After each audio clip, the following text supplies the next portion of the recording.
సరదాగా వాకింగ్కి వచ్చినాము. నాకు లైట్ గా కోల్డ్ అయింది. నన్ను దుండికి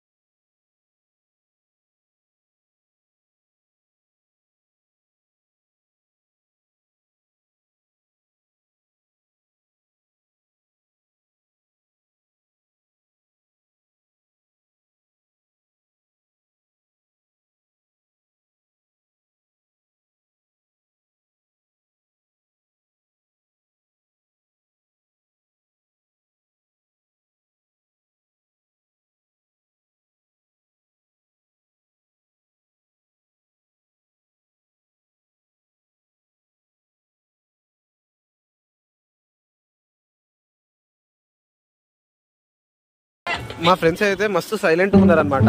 ఎప్పుడు అల్లరి చేస్తుంటే మా మమ్మీ కూడా ఇంట్లో అందరినీ భయపెట్టిస్తుంటే మమ్మీ కూడా సైలెంట్గా ఉంది. అసలు వీళ్ళందరినీ చూసి నేను షాక్ అయినా, ఏంది వీళ్ళు మా ఫ్రెండ్స్ అయినా మా మమ్మీ అయినా ఇంత సైలెంట్గా ఉన్నారు ఏందని చెప్పి నాకే షాకింగ్ అనిపిస్తుంది. సో మా ఫ్రెండ్కి ఒక ఆమె జ్వరం వచ్చింది. మా డాడీ తన గురించి ప్రేయర్ చేస్తుండు. మా ఫ్రెండ్ అయితే సిచ్యువేషన్ అర్థం కాక గుట్కలు నీళ్ళు తాగుతూనే ఉన్నాడు. ఫైనల్ గా వాళ్ళందరినీ సెండ్ ఆఫ్ చేయడానికి తీసుకొని పోతున్నాము. ఒక ఆమె మిస్ అయింది, మా ఫ్రెండ్ ప్రవళిక. ఇప్పుడైతే దేవతలాగా ఇప్పుడు వస్తుంది. ఇక తన ఫ్రెండ్ ఏమో పలకరించింది, ఏంది ఎక్కడ పోయినా మేము అందరం కలుసుకున్నాము, పాల్ వాళ్ళ మమ్మీ డాడీ అందరూ వచ్చిందని చెప్పింది. సో అందరం కలుసుకున్నాము, కబుర్లు చెప్పుకున్నాము. సో ఫైనల్ గా వెళ్ళిపోతున్నాము. మమ్మీ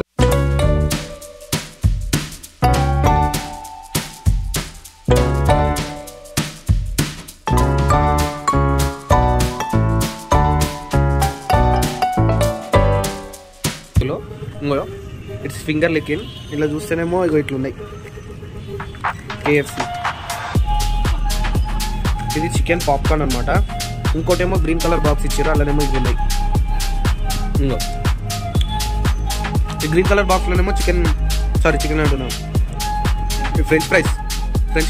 సో ఫ్యామిలీ అందరం సరదాగా జూడియో పోయి షాపింగ్ చేసినాము. మా అక్క మా చెల్లి అయితే ఇద్దరు కలిసి ఒక డ్రెస్ సెలెక్ట్ చేశారు. సో అది వేసుకొని వచ్చి షాపింగ్ అయిపోయిందని మళ్ళీ జర్నీ స్టార్ట్ చేసినాము. పోయేదారిలో ఆకలి అయితే కొంచెం ఫుడ్ తిన్నాము. ఇది తాజ్ హోటల్ మొయినాబాద్ దగ్గర ఉంది, రోడ్ సైడ్. హోటల్ మాత్రం సూపర్ ఉంది, 24/7 ఫుడ్ దొరుకుతుంది మీకు. ఇంకేంటిదంటే తర్వాత తిన్నాక మా జర్నీ స్టార్ట్ చేసి క్షేమంగా అయితే వికారాబాద్ చేరుకున్నాము. వర్షం అయితే ఫుల్ పడి ఉండే. ఫైనల్గా దేవుని దయ వల్ల వికారాబాద్ చేరుకున్నాము.